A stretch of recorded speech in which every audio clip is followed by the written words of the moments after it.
in the days after the Gruber family was killed. Smoke was still seen rising from the farmhouse chimney. The cattle had been fed. Bread had been cut. Water had been drawn from the well. Someone had been moving through the property. Yet, inside the home,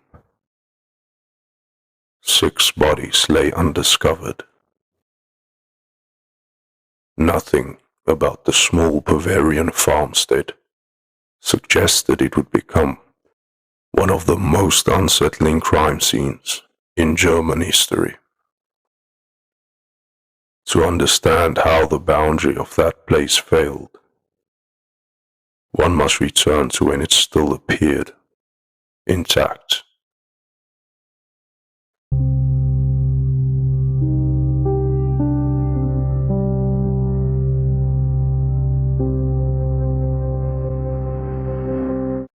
Hinterkaifeck stood in rural Bavaria, positioned between forest and field, removed enough to ensure privacy,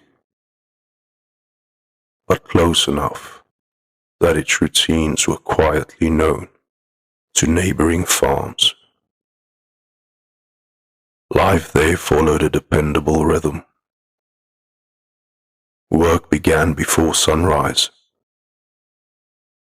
Animals were tended in practiced sequence.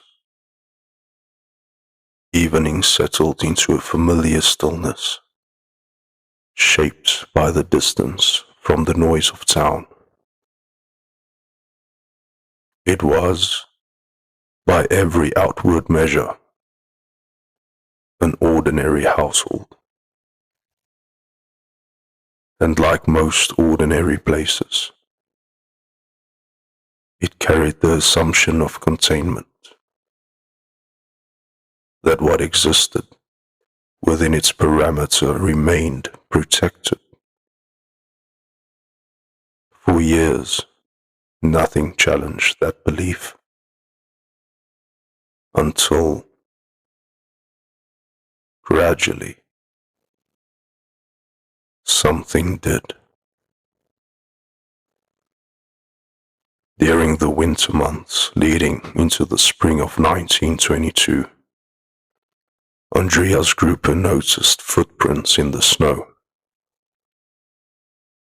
They emerged from the direction of the forest. The impressions were clear enough to follow. They approached the farmhouse directly, but no corresponding tracks returned to the tree line. At first, the observation did not demand alarm. Travelers occasionally crossed rural land. A hunter might pass through.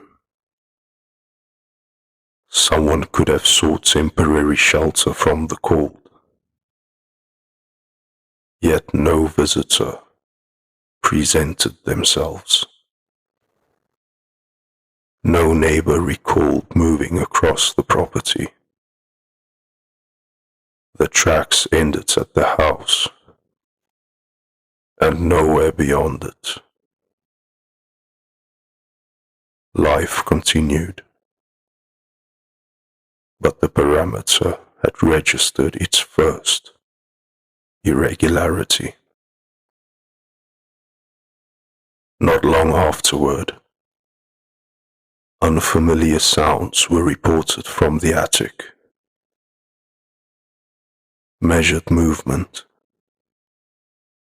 deliberate enough to be distinguished from the natural shifting of timber under winter strain. Searches were conducted. Nothing was found. No displaced boards, no damaged entry point. No animal nesting, only the quiet that follows unanswered disturbance. Such moments are often absorbed into the logic of daily life. Rural homes speak in subtle noises, winds that press against structures, wood contracting. Explanation is usually available, even when unseen. And so the household adapted. Work persisted, and the days moved forward. Then a set of house keys went missing. Loss itself was not extraordinary. On a working farm, objects traveled easily between pockets, rooms, even outbuildings. But the keys did not resurface. Their absence introduced a quiet uncertainty, one difficult to measure, yet impossible to fully dismiss. Around the same period, a newspaper appeared on the property that no one remembered subscribing to. Its arrival suggested contact from beyond the household, yet no one claimed it. Individually, these were small deviations. Together, they formed a pattern, and pattern, when unrecognized, as a way of preparing the ground for what follows. Shortly after, the family's maid had left her position abruptly. She spoke of unease within the house, of sound she could not attribute to any visible source, of a sensation she struggled to articulate, but no longer wished to live beside. Isolation can sharpen perception. It can also magnify imagination. Her departure did not alter the operational needs of the farm. Another worker would be hired. The rhythms would restore themselves. Or so it seemed. On March 31st, 1922, Maria Baumgartner arrives at Hinterkaifeck to assume the vacant role. She was escorted to the farm by her sister. The visit was brief. There was no visible disturbance in the yard. No outward signal that the boundary surrounding the home had already begun to weaken. The buildings stood as they always had, contained, serviceable, quiet. By nightfall, Maria had entered the routines of the household. She could not have known she had stepped into a place already touched by unanswered irregularities. Before the next morning came, a life would end within its walls. What unfolded that evening is understood through physical record left behind. One by one, members of the household were drawn from the living quarters toward the barn, whether by sound, familiarity, or trust, remains unknown, but each crossed the short distance separating home from outbuilding. Each entered, none returned. The violence that followed was direct and without spectacle. Inside the house, the youngest child remained in his bed.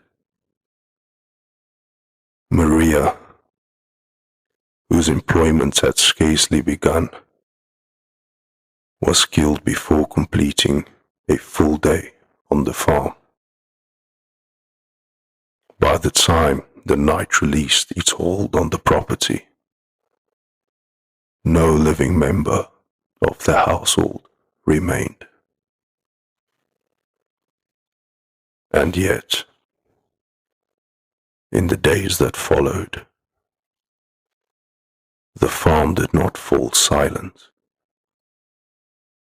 Neighbors would later recall smoke continuing to rise from the chimney. Animals had been fed. The machinery of daily life showed signs of operation. These were not the conditions one expects from an abandoned home. They suggested presence. More unsettling still, they implied duration.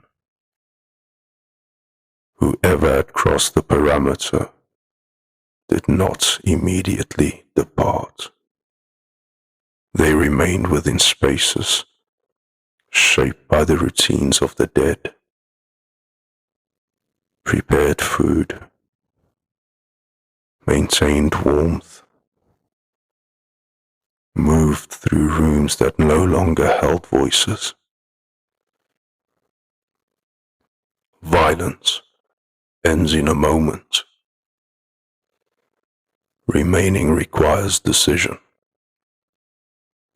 It is this detail that history struggles most to reconcile. Concern grew gradually among neighbors as small observations refused to resolve themselves. When the property was finally approached, what waited inside confirmed what routine had concealed. The crime stunned investigators, not solely for the lives taken, but for the indications that the perpetrator had lingered. Searches extended outward from the farm. Questions traveled from household to household, then further into surrounding communities. Suspicions surfaced. None endured. The case remained unresolved. In time, the farmhouse was dismantled, the buildings removed, the land cleared until little evidence remained of the structures that once enclosed a family's life. But removal is not erasure. Places retain a contour long after their materials are gone. A boundary once crossed is never restored to its original condition. Today, fields stretch where Hinterkaifeck once stood. Wind passes unobstructed across open ground. To the unfamiliar eye, it is simply countryside, ordinary and undistinguished, as it once appeared before the disturbances began. There are events that resist conclusion, not because facts are absent, but because comprehension falters in their presence. Hinterkaifeck endures as one such record,